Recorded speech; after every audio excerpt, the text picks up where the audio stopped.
Un crime d'État en passe d'être élucidé 35 ans après. C'est l'affaire Ben Barka, cet opposant marocain disparu en France en 1965.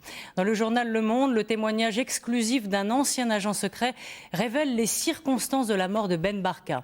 Avant de mourir, il aurait été atrocement torturé par le général Oufkir et son corps aurait été dissous dans une cuve d'acide, ce qui explique que l'on n'ait jamais retrouvé sa dépouille. Des informations qui confirment une enquête que nous avions déjà menée. Reportage Joseph Tual, récit François Guillaume. Nous sommes le 29 octobre 1965. Devant la brasserie Lippe, en plein cœur de Paris, Mehdi Ben Barka monte dans une voiture de la police française. On ne le reverra plus. Qui a tué l'ancien opposant marocain? Où repose son corps? Depuis 36 ans, le mystère restait entier. L'histoire de cette disparition, le monde la révèle aujourd'hui.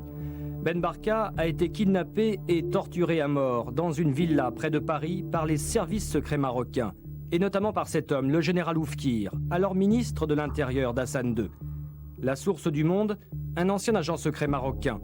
Il était de permanence au siège des services spéciaux à Rabat, au Maroc, le week-end de l'enlèvement. Sur un registre, il a consigné tous les détails de l'opération. Nous l'avons contacté au téléphone et voilà ce qu'il nous a déclaré.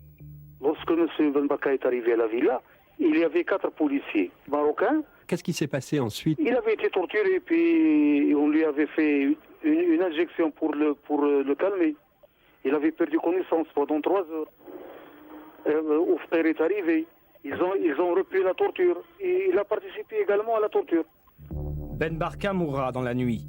Sa dépouille, rapatriée discrètement au Maroc, est alors dissoute dans une cuve remplie d'acide. La cuve, c'est-à-dire le chaudron.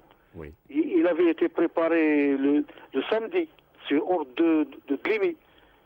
Il avait rempli avec de l'acide. C'est un acide spécial. Voici l'endroit où était entreposée cette cuve. Derrière ces murs, un ancien centre de détention dans la banlieue de Rabat que nous avions filmé voilà 1 an. Au cours de notre enquête, d'anciens prisonniers marocains détenus ici nous avaient déclaré que la tête de Mehdi Ben Barka avait été enterrée dans la cour de la prison. Voilà 35 ans que la justice française enquête sur l'affaire Ben Barka. L'avocat de la famille demande aujourd'hui l'audition de l'ancien agent secret.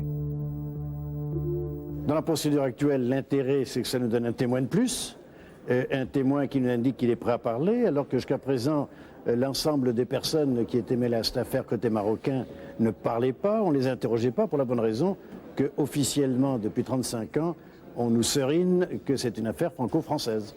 La confession de l'agent secret met directement en cause le régime marocain.